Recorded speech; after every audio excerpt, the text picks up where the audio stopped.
যাদের পুকুরে তেলাপিয়া মাছ আছে বা বাংলা মাছ আছে তারা লবণ চুন পটাশ নিয়মিত দেবেন, মাছ ভালো থাকবে ইনশাল্লাহ। আর খাদ্যটা অবশ্যই 12টার থেকে 1টার মধ্যে দেবেন। দর্শক আসসালামু আলাইকুম, স্বদেশ বিডি নিয়মিত পর্বে সবাইকে স্বাগত। দর্শক, আমি এই মুহূর্তে অবস্থান করছি মনোসেক্স তেলাপিয়া মাছ চাষের অত্যন্ত অভিজ্ঞ এক ভাইয়ের পুকুর পাড়ে। আমরা তার কাছে আজকে জানবো যে এই প্রচণ্ড শীতে কিভাবে মনোসেক্স তেলাপিয়া ভালো রাখা যায়, মনোসেক্স তেলাপিয়ার পুকুরের পানির গভীরতা কতখানি থাকতে হবে, সেই সাথে অন্যান্য মেডিসিন বা প্রাকৃতিক খাদ্য বা প্রাকৃতিক কি পদ্ধতি অবলম্বন করলে এই শীতেও মনোসেক্স তেলাপিয়া চাষ সহ ভালো রাখা যায়, এই বিষয় সহ আমরা মনোসেক্স তেলাপিয়া চাষের বিস্তারিত তথ্য এই অভিজ্ঞ ভাইয়ের কাছ থেকে শুনব। আশা করি সম্পূর্ণ সময়ে আপনারা আমাদের সঙ্গেই থাকবেন। চলুন তাহলে আমরা এই বিষয়ে বিস্তারিত বা বাস্তব কথাগুলো ওনার মুখেই শুনি। আসুন আমার সাথে। আসসালামু আলাইকুম। ওয়ালাইকুম আসসালাম। কেমন আছেন? আছি আলহামদুলিল্লাহ, ভালো এই যে আছেন আপনি? জি ইনশাল্লাহ ভালো আছি। এই শীতের এই মাত্র মনে হয় একটু রোদ ওঠার উপক্রম। হ্যাঁ, তো এই অবস্থায় আপনার মাছ কেমন আছে, আপনি কেমন আছেন? আছে, আমি ভালো আছি ইনশাল্লাহ, মাছও আলহামদুলিল্লাহ অনেক ভালো আছে। আজকে আমরা আমার দর্শকদেরকে এই মনোসেক্স তেলাপিয়ার আপনি শীতে কিভাবে ভালো রাখছেন এবং অন্যান্য কি কি পদ্ধতি অবলম্বন করে মাছটাকে বড় করে নিচ্ছেন, আমরা এই বিষয়ে আজকে আমার দর্শকদেরকে আপনার বাস্তব কথাগুলো শোনাবো। সর্বপ্রথম আপনার পরিচয়টা দিতেন। আমার নাম মোহাম্মদ তারেক আলী সরকার। আপনার মূলত এখানে কত বিঘার প্রজেক্ট আপনার এটা?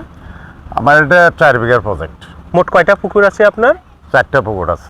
এই 4 বিঘায় আপনি সর্বসাকুল্যে মনোসেক্স তেলাপিয়া আপনি কতগুলো রাখেন? আমি এই 4 বিঘাতে 12,000 থেকে 15,000 চাষ করি।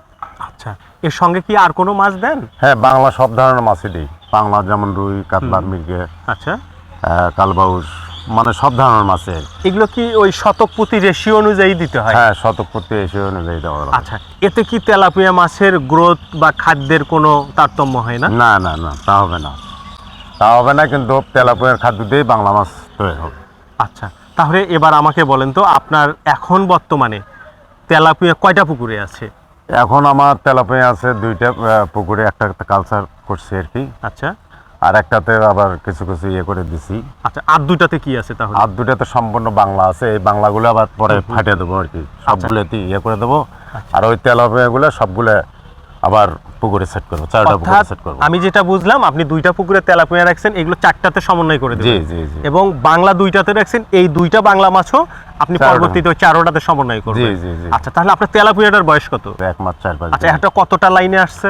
এখন আমার প্রায় 25-30টা কেজি। বাহ, এটা তো অরিজিনাল মনোসেক্স তেলাপিয়া। original কতদিনের হরমোন ডোজ করা ছিল এটা? এটা 28 দিনের হরমোন। আচ্ছা, এটা কি আপনি নিশ্চিত হয়ে তো নিছেন? জি জি জি। আচ্ছা, এবার বলেন তো যে আপনি এই মনোসেক্স তেলাপিয়াটা তো আপনি আগামী শীত শেষে গরমের সময় এটা মূলত বেশি বাড়বে, জি, তাই জি, না? জি। তো এখন যে শীতের ভেতরে এই প্রচন্ড শীতে আপনি মাছের পানির গভীরতা কতখানি রাখছেন? এখন পানির গভীরতা হচ্ছে 4 ফিট। আচ্ছা 4 ফিট রাখলে তখন ওই একটু পানি কমলে যাদের পানি দেওয়ার ব্যবস্থা আছে আচ্ছা, তারা আবার পানি দেবে। পানিটাই হচ্ছে সবচেয়ে ভালো। আর যাদের পানি দেওয়ার ব্যবস্থা নেই হ্যাঁ। তারা চুন ব্যবহার করবে, লবণ ব্যবহার করবে, পটাশ ব্যবহার করবে। আচ্ছা, এটা। আপনি চুন, লবণ এবং পটাশের কথা যে বললেন, জি। এইটার এবার আমার শতাংশ প্রতি আর রেশিওটা বলেন তো। আমি লবণ শতাংশ জি। প্রতি কতটুকু দেবো? লবণ বিঘায় হচ্ছে 5 কেজি। বিঘায় 5 কেজি, জি। অর্থাৎ 33 শতকে 1 বিঘা হলে 5 জি, কেজি 5 কেজি। লবণ। লবণ। আচ্ছা, চুন? চুন মনে করেন যে আপনার শতকে আপনার 250 গ্রাম দিতে হবে। শতকে 250 গ্রাম। জি। আচ্ছা, এই চুনটা কি পাথুরি চুন যেটা হ্যাঁ, হার্ড original ওইটা দিবে পাথুরি, original। নাকি ধানের জমিতে যে ডল চুন যেটা দেয় ওইটা দিবে? না, কোনটাতে আপনি? অরিজিনাল পাথরের চুনটা সবচেয়ে ভালো। এটা কি করবে? এটা নিয়ে নিয়ে এসে? এসে আপনার আগের দিন সন্ধ্যার আগে ভিজিয়ে রাখবে, পরের দিন সকালবেলা দিয়ে দিবে। এবার পটাশটা সম্পর্কে বলেন। বিঘা প্রতি আর কি আপনার 200 গ্রাম 300 গ্রাম দিলেই হবে। আচ্ছা, এছাড়াও আর কোনো মেডিসিন যেটা জীবাণুনাশক বা প্রোবায়োটিক্স বা অন্যান্য যে পানি মাটি ভালো রাখার জন্য অন্য কোনো মেডিসিন? ওষুধ বিক্রির জন্য অনেকে অনেক কথাই বলে, কিন্তু ওই মূলত এই 3টে ব্যবহার করলে নিয়মিত 15 দিন পর পর চুন ব্যবহার করতে হবে। এটি অরিজিনাল নিয়ম। আর পটাশটা কতদিন পর পর ব্যবহার করবে? পটাশটা ব্যবহার করবে 15 দিন পর দিলেও হবে, একই হিসেব। আর লবণটা?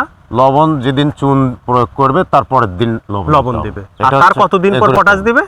তার মনে করেন যে আপনার 5 দিন পর বা 7 দিন পর পটাশ দিল। পটাশটা দিয়ে দিবেন। জি। আচ্ছা, এছাড়াও নিয়মিত তো পানি দিতে হবে। জি। আচ্ছা, পানিটা মূলত শীতের সময়, যেহেতু সকাল এবং সন্ধ্যার পর প্রচণ্ড শীত নামে, কোন সময় পানিটা দিলে, বোর্ডিংয়ের পানিটা দিলে যেন পানির উষ্ণতা একটু বেড়ে যায়, মাছ যেন একটু ভালো থাকে, কোন সময়টাকে আপনি? এটা হচ্ছে পানি আপনার মনে করেন যে সাধারণত সকালে দিলেই সবচেয়ে বেশি ভালো, কারণ সকালে পানিটা দিলে মাছটা এই শীতের মধ্যে যেহেতু হয়ে থাকে, মানে নড়াচড়া করতে সমস্যা মাছের। আচ্ছা, মানে মানুষই তো শীতের মধ্যে কি জি, অবস্থা, অনেকটা।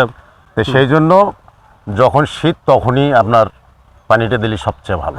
কোন সময়টা খাদ্য দিলে মাছ খাবে এবং আমার খাদ্য অপচয় হবে না, এটা নিয়ে একটু বলতেন। এটা খাদ্যটা দিতে হবে ঠিক 12টার পরে, আচ্ছা, কারণ 12টার পরে একটু হলেও আবহাওয়া পরিষ্কার থাকে, প্লাস মনে করেন যে রোদ যদি নাও থাকে 12টার পরে হয়, তখন একটু হালকা খাবে। শীতে তো ওইভাবে খাবে না, কম বেশি খেলে তখন ওই 12টার পরে আপনার খাবে। আচ্ছা, আমরা কিন্তু গরমের সময় কিন্তু সকালে বা বিকালে কিন্তু খাদ্য দিতাম, সেক্ষেত্রে কি এখন সকাল বিকাল খাদ্য দেওয়া যাবে? এখন সকাল বিকাল খাদ্য দেওয়া যাবে না, একবার খাদ্য দিলে এনাফ এই শীতের দিনে। আচ্ছা, আর হচ্ছে শীতে তো সকালে তো প্রচুর শীত থাকে, এই সময় তো মাছ শীতে তো মাছ খাওয়ার কোনো প্রশ্নই আসে না। জি। আচ্ছা, সেক্ষেত্রে আপনি যে এই শীতে যে খাদ্যটাই দেন না কেন, আমরা ফিডটা দেবো নাকি হাতে বানানো খাদ্যটা দেবো, কোনটাকে আপনি সমর্থন করেন? এইটা হাতে বানানোটা দিলেও হবে, ফিড দিলেও হবে, সেটা ওই সময়? জি, তবে খাদ্য দিতে হবে, কম বেশি খাদ্য শীতে দিতেই হবে, একবেলায় দিতে হবে, কিন্তু দিতে হবে খাদ্য। আচ্ছা, আপনি হাতে বানানো খাদ্যের কথা যেটা বলতেছেন, জি। বা ফিটের কথা যে বলতেছেন, আচ্ছা, হাতে বানানো খাদ্যটা এই শীতের মধ্যে আমি ওইটা কি কি দেবো, ওইটা নিয়ে একটু আপনার বাস্তব কথাগুলো বলেন তো। এই যে ধরেন আপনি খোলে দিলেন, অটর গুঁড়ে দিলেন, আচ্ছা, তারপরে ভুট্টার গুঁড়ে দিলেন, আচ্ছা, এগুলো মিশ্রিত করে। এর সঙ্গে কি চিটে গুড় বা নালি দেওয়ার প্রয়োজন নেই? হ্যাঁ, দেওয়া যাবে। নালি দিতে হবে, 2 কেজি দিতে পারেন। আচ্ছা, 2 কেজি সহ আটা 2 কেজি সহ হ্যাঁ হ্যাঁ হ্যাঁ, আপনি 1 বিঘা পুকুরে সুন্দরভাবে প্রয়োগ করবেন, করলে পরে আর 7 দিন 10 দিন আর লাগবে অন্য না, অন্য খাদ্য লাগবে না। আচ্ছা, আপনি যেটা বলতেছেন যে যেগুলো উপাদানের কথা বলেন, এগুলো কতক্ষণ আমি ভিজিয়ে রাখবো? এগুলো ভিজিয়ে রাখতে হবে আপনার 12 ঘন্টা, মিনিমাম 12 ঘন্টা জি, ভিজিয়ে রাখতে minimum। হবে, তারপর এটা লিকুইড করে জি, ওই পরের দিন দুপুরবেলা দিতে হবে। হ্যাঁ, সারা পুকুরে জি, ছিটাই জি, দিতে জি। হবে।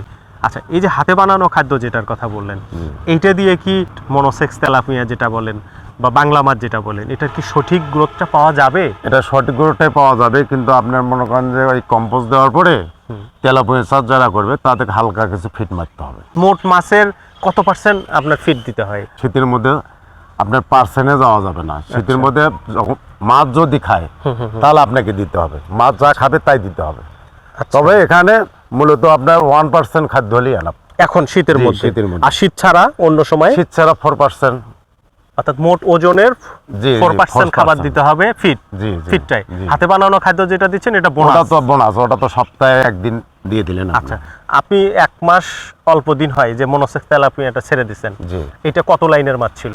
এটা মাছ ছিল আমার 5000 লাইনের, এখন আসছে বললেন কয়টা লাইনে আসছে? এখন আসছে আপনার 30টা।